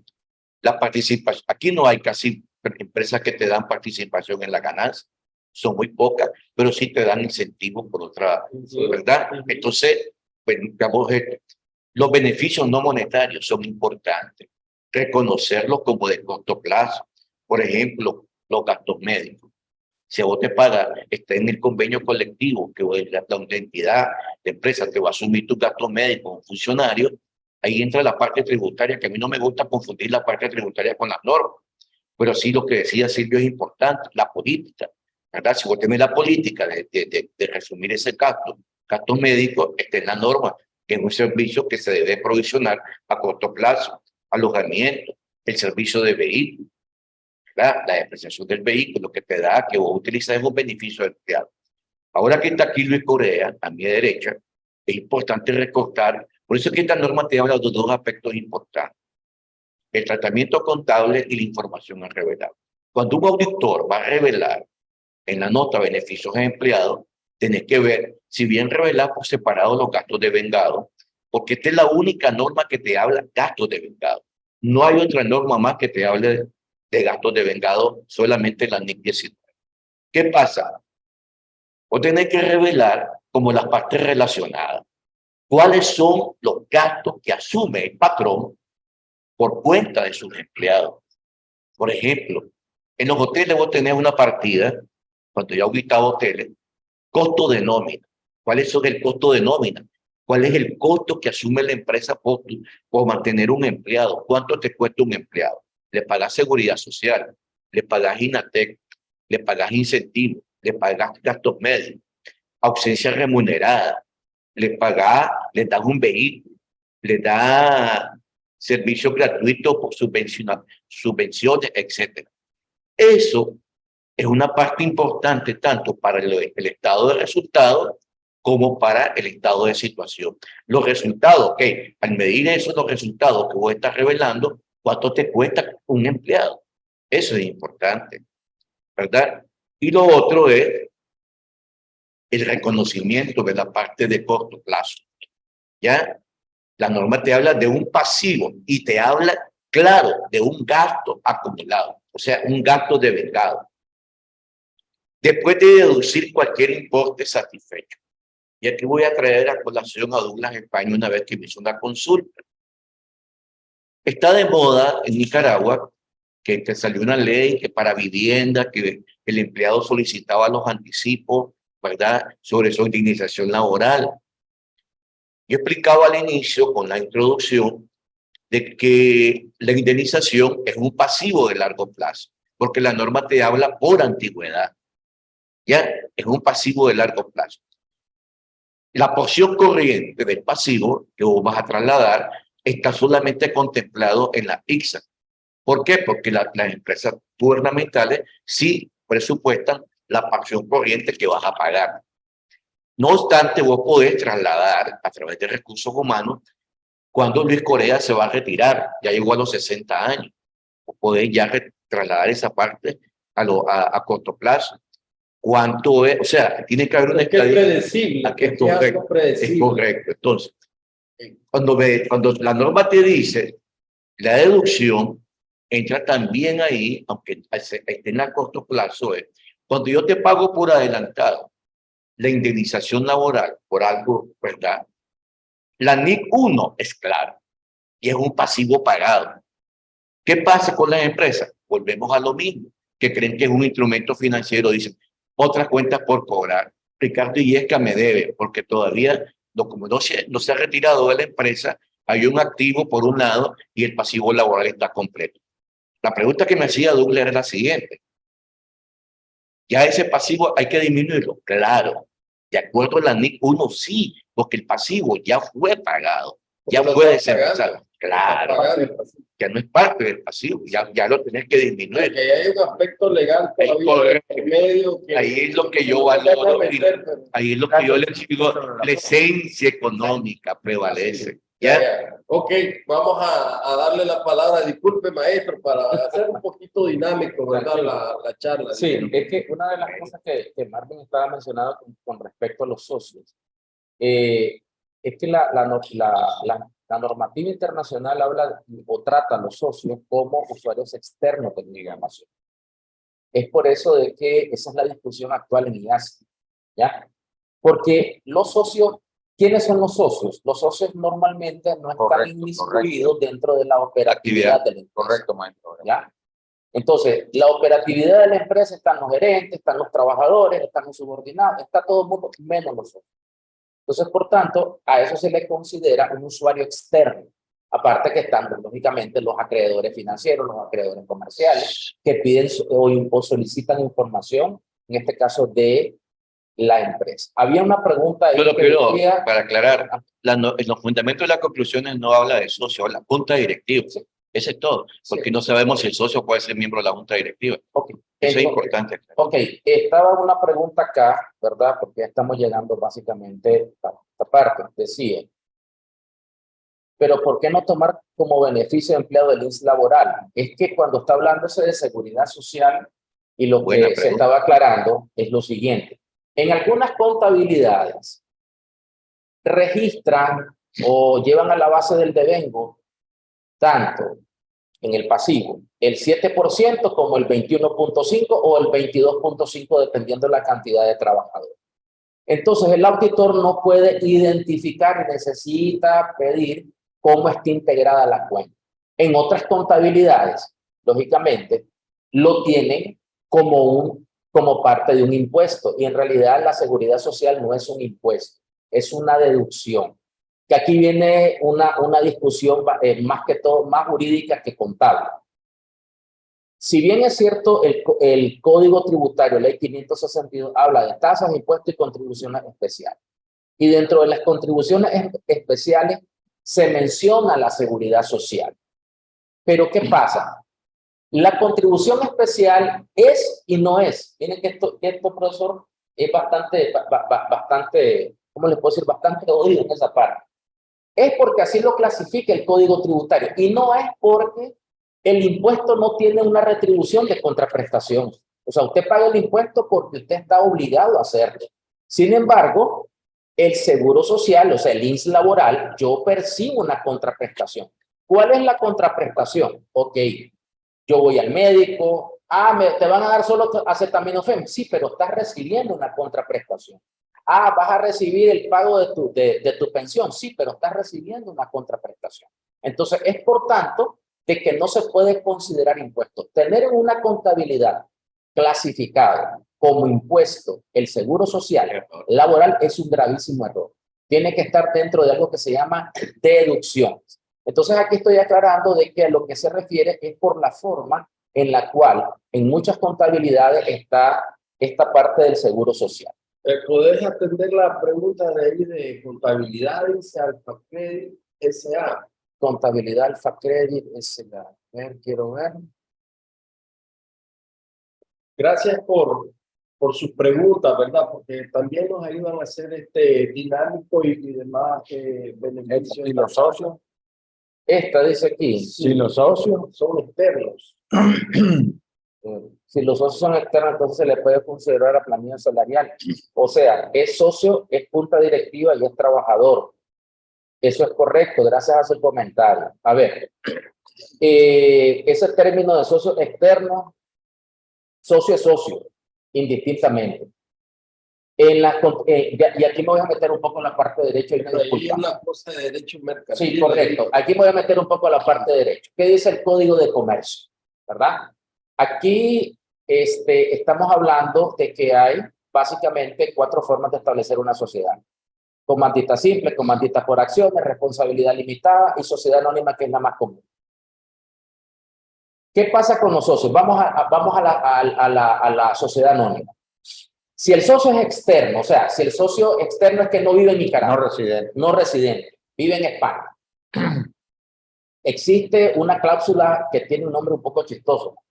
Se llama la cláusula Calvo, del señor Carlos Calvo, que es un jurista español, por cierto. Y dice la cláusula Calvo, ¿verdad?, que esto protege donde está la residencia de la empresa, de que cualquier querella judicial o cualquier desavenencia entre los socios tiene que delimitarse dónde está la residencia de la sociedad, en este caso. ¿Por qué razón? Así evitamos de que, por ejemplo, tengamos 3 socios en Nicaragua y el mayoritario esté en España, entonces tengamos que correr a España a gastar en viáticos, pasaje, alimentación y a gastar en un abogado que va a ser un ojo de la cara.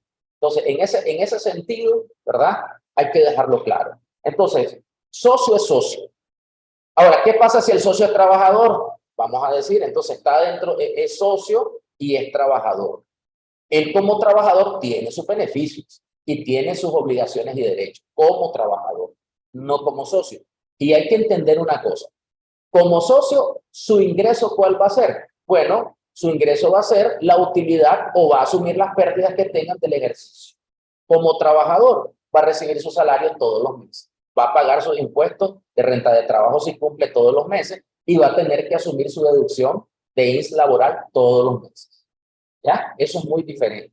Déjame mandar unos saluditos ahí. Ahí está nuestro amigo Ricardo Guerrero. especialista en seguridad social. Gracias, Ricardo, por estar acompañándonos virtualmente. Saluda a Porfirio hasta arriba. Saludo a Carlos Ibarra hasta arriba. Y ahí hay varias preguntas. Vamos a ir avanzando un poco porque son las 10:28. Nos quedan 32 minutos, amigos, y todavía nos quedan las rifas. Okay. Vamos a ir tratando de cerrar. Dice aquí FM, no sé quién será, Francisco Manuel Rodríguez. A ver, Francisco, vamos a aclarar el asunto. Este es un término jurídico, no es un término contable. No es retención el seguro social. Usted lo puede ir a preguntar al Departamento de Fiscalización del INSS. Y aquí está nuestro estimado amigo Ricardo Guerrero. No es retención, porque usted no le está reteniendo nada, usted le está deduciendo por el derecho de la contraprestación. Si fuese retención, el código del tributario es claro. El código tributario dice que impuestos, tasas y contribuciones especiales. Y la parte de la contribución especial, ya lo aclaramos, ¿verdad? Entonces, ¿qué es una retención? Por renta de trabajo, actividades económicas y ganancia de capital. Ahí tenemos de orden general y tenemos de orden particular. De orden general, bienes o servicios. De orden particular, retenciones definitivas en cualquiera de las tres rentas. Eso es como decir de que el servicio profesional es una relación laboral. No es una relación laboral. En principio, porque existe un contrato que establece un programa de trabajo. Y segundo, no se habla de salario, se habla de honorarios. Entonces, es muy distinto esta parte de acá, ¿verdad? Entonces, por tanto, ¿qué pasa entonces en la parte patronal? Ok, esas son las obligaciones del patrón. El patrón que contribuye, y esto es algo más de seguridad social que yo no me voy a meter porque yo no manejo ese tema. Pero en la distribución de la alícuota, vamos a decir, o del porcentaje que se deduce tanto al patrón como al trabajador, ahí está inmiscuido, ¿ya? ¿Verdad? Esta obligación que tiene. ¿Ok? Gracias, Daily, por tu saludo. Voy a continuar en esta parte, ¿verdad?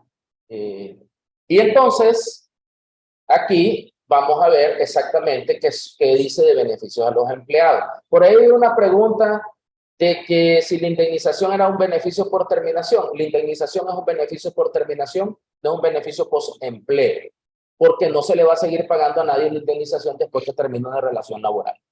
¿Ok? Entonces tenemos aquí los beneficios a los empleados según la norma son todas las formas de contraprestación concedidas por una entidad a cambio de los servicios prestados por los empleados o por las indemnizaciones. Por cese, aunque la norma no define empleados, se puede contemplar en esta categoría a todos aquellos que prestan servicio a tiempo completo o parcial, de forma permanente u ocasional. Aquí entra una cosa interesante, doctor y colegas. ¿Qué dice el artículo 52, 53, 54 y 55 y 56 de la jornada en el Código del Trabajo? Relaciones atípicas. Miren que todo esto está combinado, la parte jurídica y la política contable. Por eso es que las normas dicen que no contravienen las leyes del país donde se aplican. ¿Qué es una relación atípica? Porque dice a tiempo completo o a tiempo parcial. Una relación atípica se establece cuando tanto el trabajador como el empleador acuerdan un tiempo convenido por diferentes causas. Por acuerdo entre el empleador y el trabajador, primer causa, por a solicitud del empleador, segunda causa, o porque hay falta de materia prima, en este caso, tercer causa, o porque está en un mantenimiento, podríamos decir, la maquinaria. Entonces, en ese sentido, esto se llama una relación atípica, la cual establece que no puede calcularse lo que se le va a pagar al trabajador sobre el tiempo parcial devengado, un valor establecido dentro del sector del salario mínimo. O sea, no podemos pagarle en el cálculo, en este sentido, la base salarial no puede ser menor que el salario mínimo. Las consideraciones dentro de la NIC 19. Beneficios de empleados que se clasifican a corto plazo. Sueldos y salarios y la contribución a la seguridad social, que ya lo hablábamos. Participación en ganancias o incentivos. Beneficios por retiro. Ausencias retribuidas a largo plazo. Estamos hablando en este sentido, cuando hay empresas, por ejemplo, acá, de que la ausencia retribuida a largo plazo, esta ausencia puede ser por licencia o puede ser en este caso por un subsidio a largo plazo. Premios por antigüedad. Luego tenemos aquí el pago de las remuneraciones, el de a corto plazo se realiza más tardar a 1 año, 12 meses. Entonces ya hablamos, y aquí lo exponía el maestro Marvin Ramírez, estábamos hablando aquí en este caso de que se incluyen los salarios, igual como está claro aquí, incluye la contribución a la seguridad social, e incluye también en este caso todas aquellas prestaciones e inclusive el pago indemnizatorio por día. Luego entonces tenemos los beneficios post-empleo, que en este caso son en los cuales una entidad se compromete a brindar una remuneración a los empleados una vez que termine su periodo de empleo. Y aquí se mencionaba, ya que mencionaba algunas empresas aquí, el licenciado Ramírez, pues yo estuve por 9 años en la Universidad Agraria y este es un beneficio que tienen en la universidad. No sé si lo mantienen en la actualidad, pero en el tiempo que yo estuve, ¿verdad? Este beneficio por antigüedad estaba acordado en el convenio colectivo. Beneficios a los empleados a largo plazo, dice que no es del 45. Que no es del 45, correcto. Comprende los beneficios a los empleados diferentes al de corto plazo, posempleo o indemnización por cese. Entre algunos beneficios tenemos ausencias remuneradas, premios por antigüedad, beneficios por invalidez, entre otros. Y los beneficios por terminación, estos beneficios surgen al momento que la entidad decide dar por terminado o dar término al vínculo laboral con el empleado o cuando el empleado acepta una oferta de beneficios a cambio de finalizar el contrato laboral. Mira, te conviene, Ricardo, aceptar esta oferta, ¿verdad? Para retirarte como finalización del contrato, yo te voy a reconocer 2 meses adicionales de salario. Esa es una forma de acordar una finalización de contrato. Termina el contrato. Si es por tiempo determinado, no hay indemnización posterior, más que el pago de lo pendiente. Si es por tiempo indeterminado, en este caso, y el trabajador decide aplicar el 43 o el empleador decide aplicar el 45, en este sentido, ahí está el beneficio por terminación de la indemnización.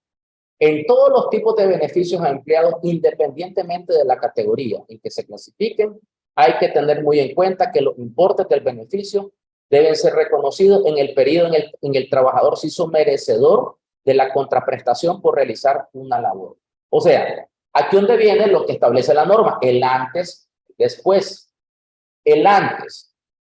Yo voy a medir a valor presente o a valor descontado lo que el trabajador durante su relación laboral en el beneficio por terminación, si lo hago de esta forma, ha percibido. El posterior, también yo lo voy a medir a valor razonable, lo que va a recibir posterior a la terminación. Esta diferencia es lo que se llama el pasivo por beneficios a empleados por terminación en la NIC 19. ¿Esto qué quiere decir? Aquí es importante, ¿verdad? Y una de las cosas que se establece para entender el lenguaje de las normas internacionales de información financiera. 3 bases son importantes en la norma: finanzas, matemática financiera y finanzas corporativas. Si usted no tiene la base de matemática financiera, entonces va a resultar un poquito complicado, no difícil de aprender, un poquito complicado el llevar a valor presente, saber que vamos a traer un valor acumulado. El beneficio por terminación o el beneficio post-empleo o el beneficio a corto plazo, recordemos que, como establece la norma, se revelan en los estados financieros, ¿verdad?, como hechos económicos que sucedieron en el pasado.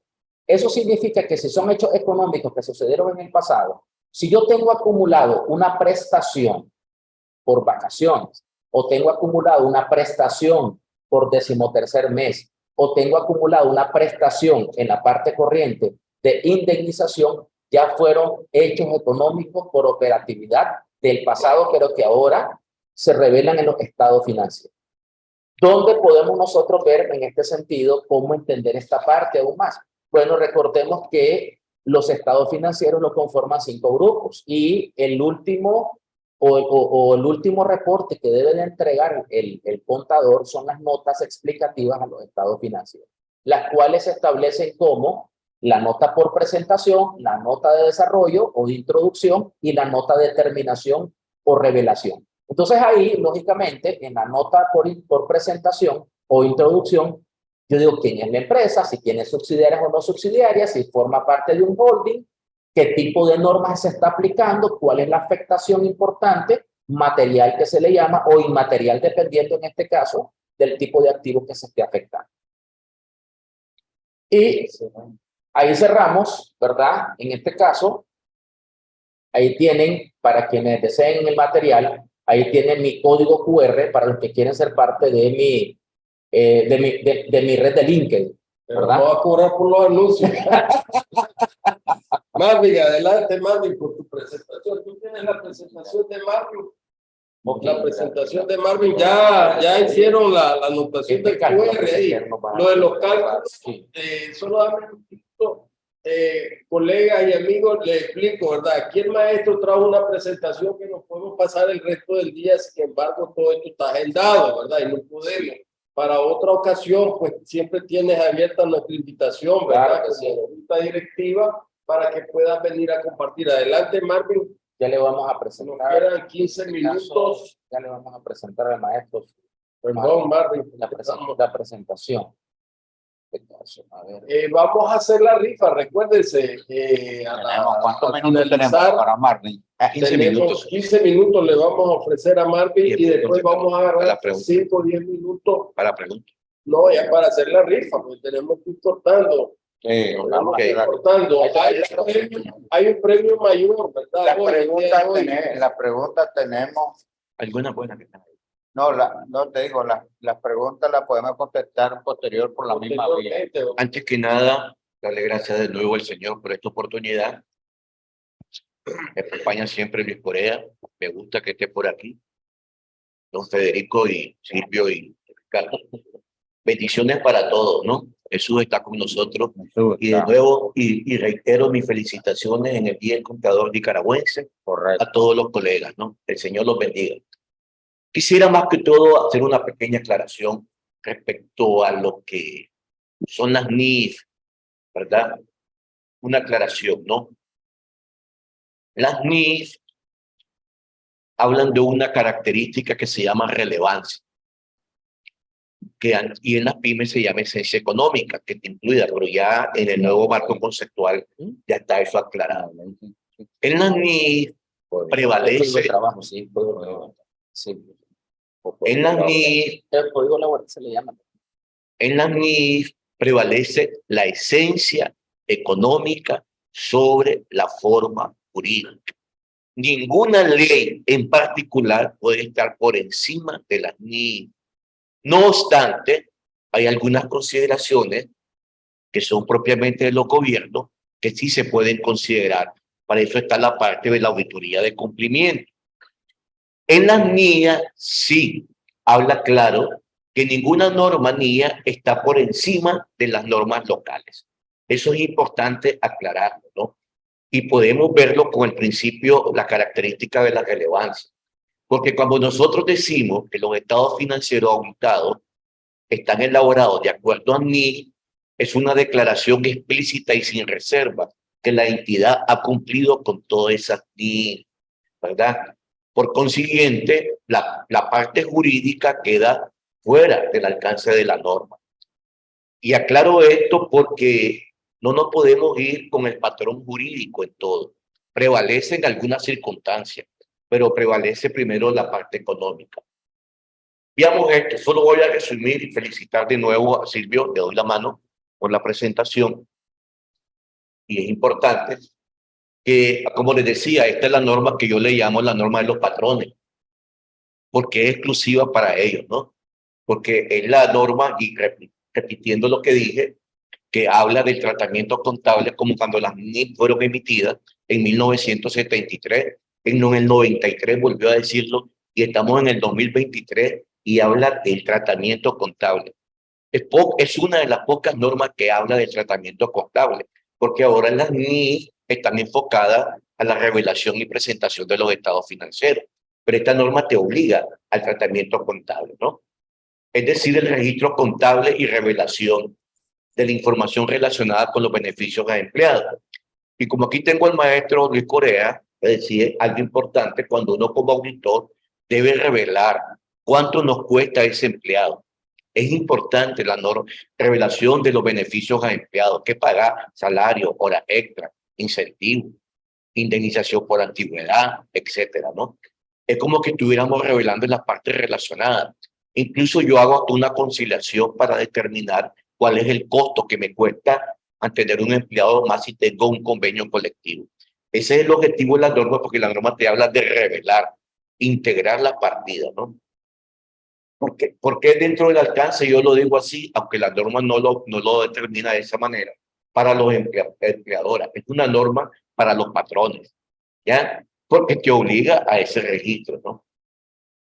El alcance de la norma, servicios prestados a los empleados, o por indemnización o por cese. Ya eso lo explicó bien claro Silvio, cuándo es indemnización y cuándo es cese.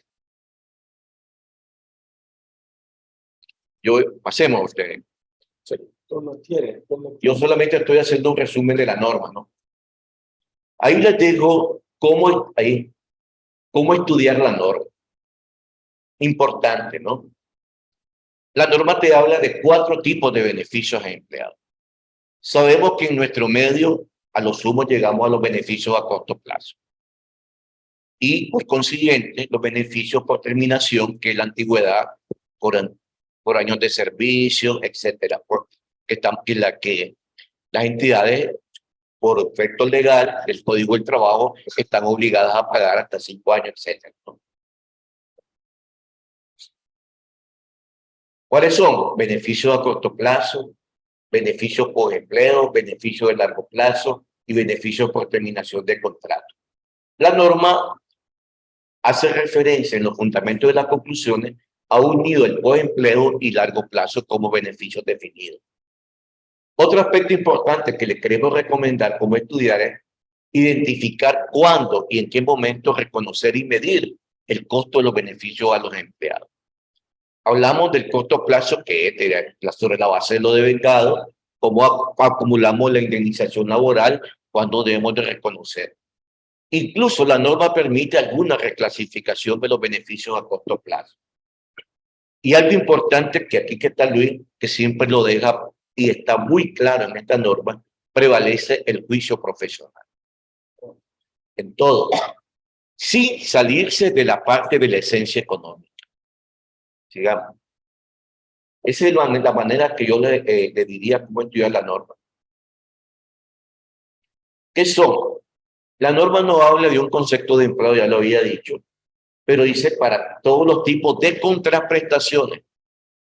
Todas las prestaciones que una entidad pueda pagar a sus trabajadores, incluidos administradores y gerentes a cambio de sus servicios. Cuando habla de administradores y gerentes, no está propiamente bien claro definido en la NIC 19, más bien en la NIC PYME, y está en los fundamentos de las conclusiones, y por indignación y por cese, ¿no? Otro aspecto importante que creo que que el beneficio de empleado no termina si llega a fallar. Bueno, para atrás. ¿Ya? Se nos está trasladando. Ahí, algo importante, ¿no? Ahí. ¿A quiénes beneficia la norma o el beneficio a los empleados? Comprende al trabajador en primer lugar y a los beneficiarios de quienes dependen de ella. Si yo logro fallecer, la liquidación me la pueden entregar. La norma lo dice, ¿verdad? Y eso es algo importante desde el punto de vista de la norma y desde el punto de vista jurídico, a sus cónyuges, hijos u otras personas dependientes de aquello. Como el caso del IN, pues, que vos también, cuando vos la viuda agarra el otro, etcétera. Pues eso es una parte de la norma importante, ¿no? Sigamos. Ok, sigamos. ¿Listo? Esto es la parte de del tratamiento contable que habla la norma. Crear un pasivo o un gasto. Gasto sobre la base de lo devengado o gasto cuando el beneficio procedente puede ser un viático, una alimentación, hospedaje, el gasto por combustible, el servicio de prestación de vehículos. Te da esas 2 opciones, pero te obliga. Por eso es que yo digo que es la norma del patrón, de los patrones, porque existe la obligación, ¿ya? De reconocer el pasivo y del reconocimiento del gasto. Digamos. ¿Qué comprende? Ahí están los 4 tipos de beneficios. Beneficios a corto plazo a los empleados, que es prácticamente vacaciones, receso de mes, etcétera. Beneficios por empleo, beneficios a largo plazo, por terminación. No aplica para los beneficios con pago basado en acciones. Ya, eso es importante aclararlo, ¿verdad?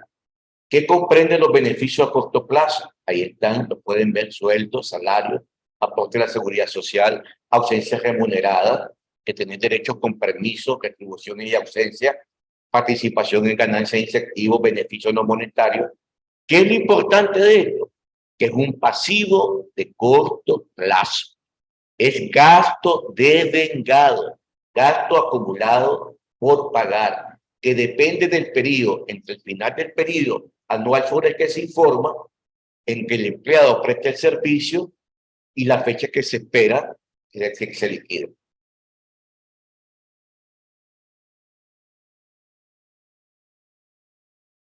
Ahí está, como es, lo que les explicaba, el reconocimiento y medición.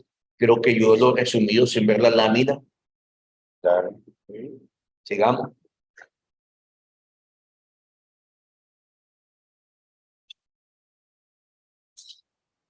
Ahí están las remuneraciones remuneradas. Remuneración de medición. Y ausencia remunerada. Reconocimiento de Sí. remunerada. En la medida... Ya está nuestro invitado, disculpa, bienvenido Oscar Noel López Cordón, un gran abrazo desde Nicaragua. Estamos ya casi finalizando, Marvin, todavía tener que ir cortando porque tengo que ir cortando. A todos, ¿verdad? Sus preguntas, saben, el colegio, ¿verdad? Siempre está atento a servirle, y nosotros también, como miembros de la Junta Directiva y nuestros invitados especiales.